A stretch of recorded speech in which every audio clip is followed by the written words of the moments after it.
here to talk to all of you. Vanakkam, namaste, and welcome to the T20 conversation with Rajesh Trivedi, co-founder managing trustee of Alert, an NGO working towards a better emergency care ecosystem, marching towards the goal given to us by Dr. APJ Abdul Kalam, that's one in every family in emergency care. So in commemoration of the World First Aid Day, we've been having some discussions, and also we've been bringing you some of the finest from the industry to throw some light around this space so that we all can learn a lot better in ensuring the first aid and emergency response or first response can be made more accessible during times of need in India. So in that series, today we're going to be talking something very, very close to our heart, which is, I'm a need of the hour. We've got, in every home, in every family, we have our elders, and there's somebody whom we cannot ignore at all.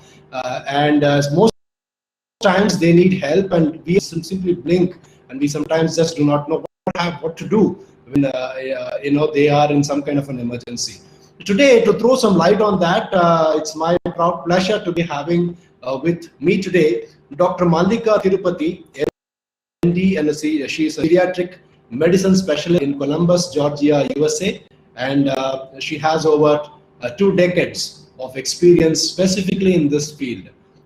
Like all other shows, today we've got one of the finalists to talk to you about so that we can learn together. So without much ado, I'm bringing Dr. Mallika on screen for all of you in this T20 conversation at Alert. Hello, Dr. Mallika. How are you? Very good. Glad to be again on this show. Absolutely. It's my pleasure to be here again. Thank you. Thank you so much for joining us all the way from the US. And I couldn't have asked for a better guest to specifically talk about this topic. You've been someone who's hands-on into this, and I'm very sure that in the next about 15-20 minutes we're going to be able to discuss a lot and learn a lot from you in throwing some light around first not to the others, for the senior citizens specifically. Right, so I'll get started. Right, I'm going to get started with a very simple question. Right, it's there in all of our minds. Everyone's home here in India, and of course there in the US, we've got elders who actually need a lot more attention than any one of us. So if I can start with a very simple question, just so that our viewers today can sort of understand some fundamental, what are the common emergencies to look out for when you have elders at home, right? So this is something people should be prepared for. So what are those common emergencies that one should when you have elders at home? Oh, that's a great question. So elderly, we all have elders at home. Defining elderly these days is a little different. There's the elderly who are about age 60 to 65, fairly healthy, can take care of themselves. And there's the elderly who are the frail elderly, who are much older in their 80s and 90s. But in our family homes now that are mostly multi-generational, you have the frail elderly, the elderly, and the other generations all living in together. Now, you'll be surprised, the most common emergencies are not your heart attack, your seizures, or your strokes. It is much, much more common. The number one emergency you really need to be prepared are falls. Elderly tend to fall more.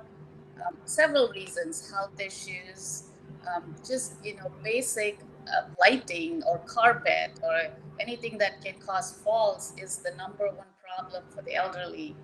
Once they fall, that leads to more health issues, hospital visits, and so on and so forth. So I would say the number one emergency that everybody needs to be prepared for and look out for and do what they can to prevent would be falls. The other things are also, just simple things like fire hazards or, polypharmacy in elderly. They have a whole list of medications. They have no idea what they took, what they didn't take, poisoning. Things like that are the most simple emergencies that are preventable and everybody needs to be aware of. Awesome. In fact, something that I learned today with the kind of emphasis you are putting on this is just note, it's not the heart attacks, it's not the strokes, simple falls, right? And they happen all the time. I live in a community, environment here in an apartment, and there's so many elders. Evening, you walk down, taking a walk around the campus here, and each time, any elder from my home also steps up. Always there is this thing about so many hurdles on the way. They just don't have a fall, right? So very well said. Watch out for falls. That could probably lead to larger emergencies. Now, I spoke about environment that I live in here in India. Some of the best practices that we always watch out for and try and adopt is practices that are there elsewhere in the world, particularly in the US, right? So my next question is, are there some best practices, or can you share with us some best practices adopted by in the US, specifically at homes, right, for elderly care? Honestly, 95% of the elderly population pretty much live at home. So you really want to start at home. You want to prevent or be prepared for emergencies that happen at home. And I think number one is, of course, everybody needs to have some sort of a first aid training, just basic CPR, anything that can, that the elderly will do. It's the same, any age group, it's the same training that you get. That would be definitely helpful.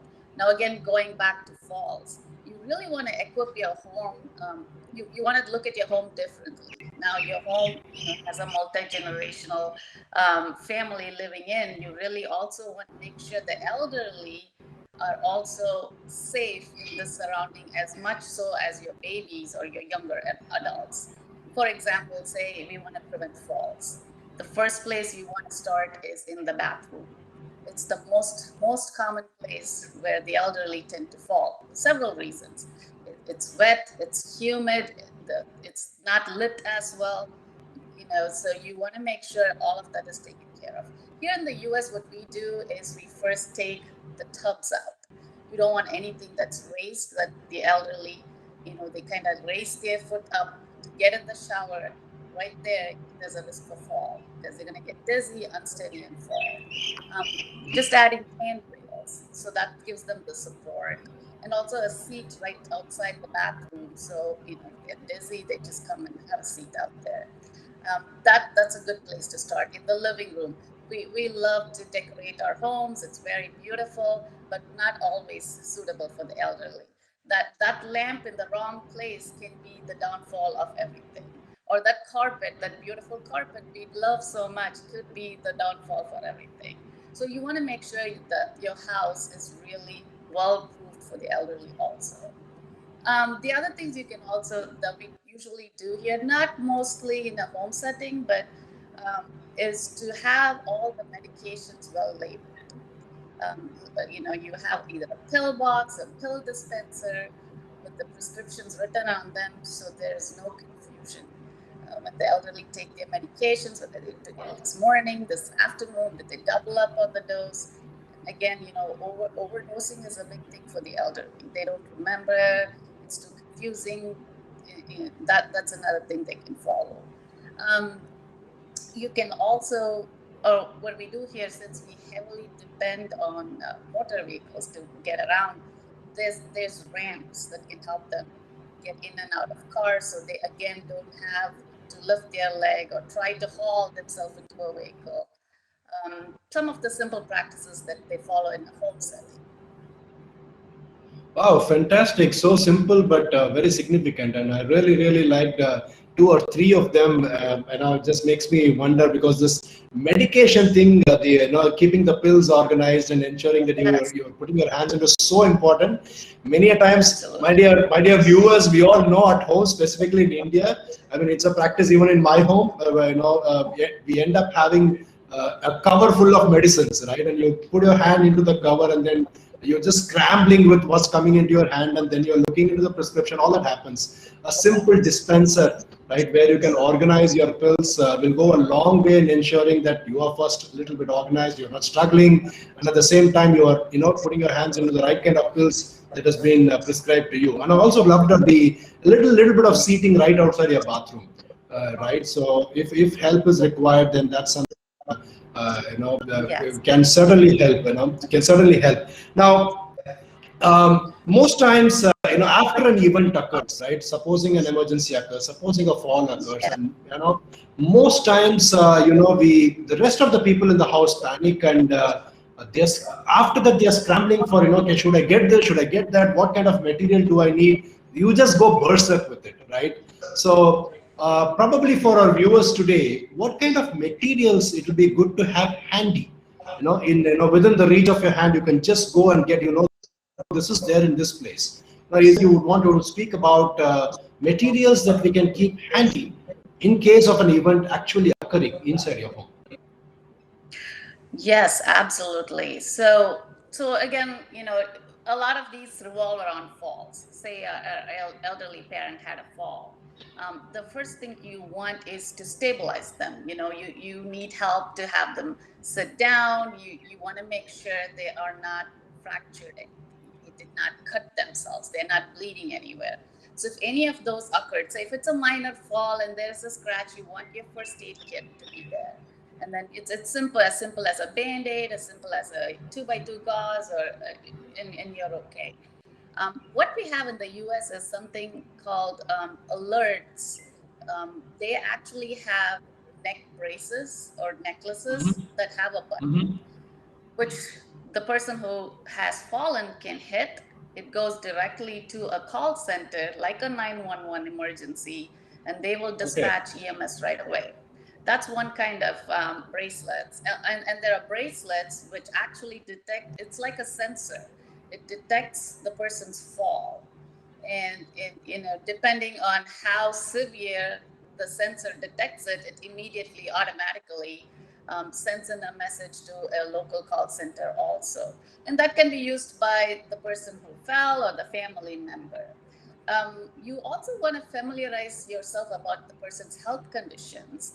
If he had a high blood pressure and felt dizzy and fell, so if you had a blood pressure monitor at home, that would help to just quickly check and see what's going on.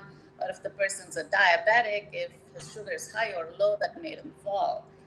So to have a monitor in hand. So you want your medicines, your blood pressure cuff, your glucose monitor handy. In order to have all that, you have to be familiar with the health conditions too. So they also have bracelets that say, hey, I'm a diabetic, in their arm. So anybody who walks in who doesn't know the patient knows that he has diabetes, so they know how to check the blood sugars. It's simple and fixable as give them some glucose and they'll probably be back to normal. So there are several things you can do at home to keep them safe also. Poison control. So if you suspect the person has taken too many medications, it's hard to do anything right away at home. But if you call the poison control number, they actually will guide you or walk you through what to do next. So you want all your emergency contacts at a place where it is handy, on your refrigerator or on your bedroom door or in your personal wallet, anywhere. All of these emergency contacts and numbers will come in very, very handy. Some homes also have wheelchairs, but I don't know how practical that would be.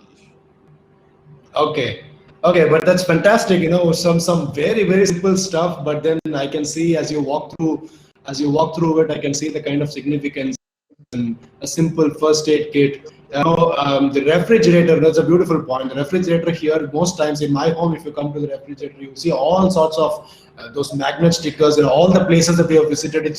I don't see the refrigerator, I just see those images. What can we how significant it can be? You just make a little space,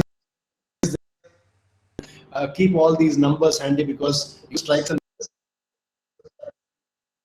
you can just get to your refrigerator and refresh the ice creams, but they really also give you the numbers that you need to call in case there's an emergency. Exactly. Right? Yeah, fantastic. I have the people here in India make note of some of these important points. We use, we tend to multi-use material that is there. But I think, if we can make a little space for all those materials to be put to use in the right place at the right time, it will go a long way. So just make note of that. Now you spoke about, a fair amount of training in first aid will help. right? Right. And if in case you also know the health condition of the person, and you probably know some basic first aid, at least how to keep the vitals stabilized until any problem arrives and all that. How significant, everybody knows is important, but how significant is the knowing first aid and rendering first aid, that will, how significant it is to the recovery of the person if at all something occurs? Oh my God, I cannot stress or emphasize on that first aid. The first responders, the first few minutes, the first 10 minutes, what you do is literally breaks or makes that person's future. If you are able to stabilize him, if you bring his pulse back, if you bring him his first few breaths back, that in long terms is going to give him a full recovery. So that first 10 minutes of first aid, I think everybody in the household should know.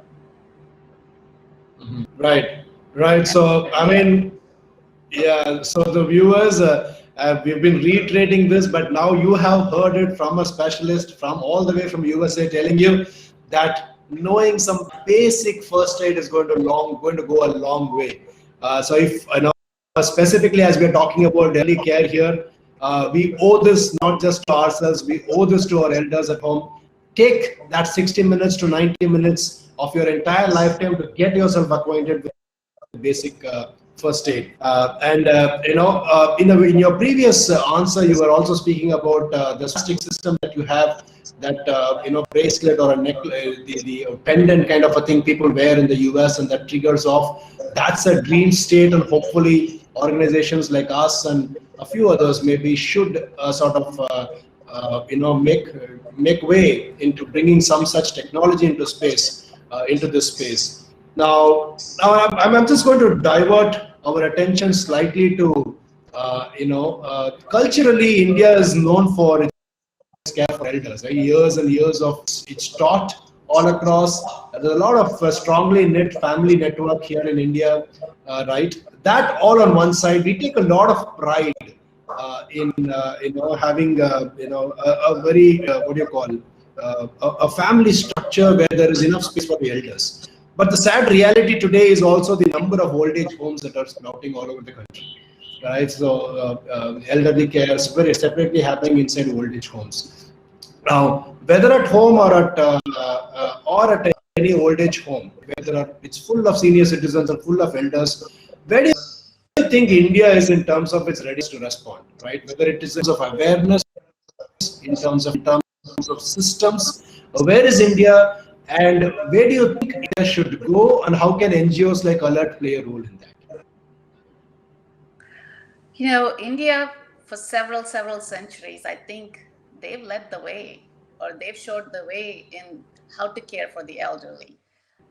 We've always had multiple generations again living together, and there has been several studies that also show that the really young and the really old who really benefit from, that's the best way to live, is those multi-generation families. And when you have that setup, it's natural, it's inborn in us to care for the elderly. When you talk about old age homes, I don't want to use that term. I think it's a little cringy to say that, but it actually, if you really look at it, it's a blessing for people who cannot have that family or that the social network or that system. Not every family is the same. Not everybody has the same setup. So it is such a boon to actually have those homes. And I think India is doing a wonderful job in taking care of the elderly. Where are they headed? I think Alert has done wonderful things in bringing in the awareness for CPRs in first aid.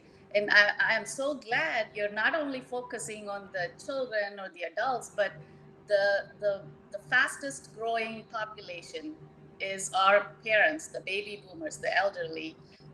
And Alert is now putting in its effort to take care of them. That is just fantastic. Very rightly said, and I think your answer is an eye-opener for people here back, saying that we draw from our roots here in India, that family structures and the kind of importance that is being given to families is so strong, and we got to sort of ensure that that goes on generation to generation, so that care and all that is not something we want to borrow from elsewhere, but it's already there within your houses. And I also really loved what you said in terms of the old age homes. It's being spoken about like, oh, there are so many old age homes coming up. But just imagine this, right? You brought out such a positive aspect of it. What if for people, elders, who don't have the support structure, right? So they got some place where actually there is enough care that can be provided. Yeah, that's Right. just So that's amazing what Indians have. But yes, right. So not all that's the countries. a great way of looking at it. Right, Yes. right. So true, so true. So we are taking some good steps there, my dear friends, and then but of course, when it comes to, probably there are some spaces where we have a lot of learning to do.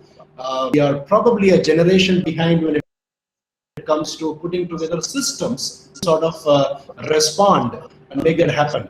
And today, one of the being a tech guy, for me, the little SOS kind of a thing that you spoke about is very, very exciting, and hope that at some point that becomes like that becomes like a household thing here in India.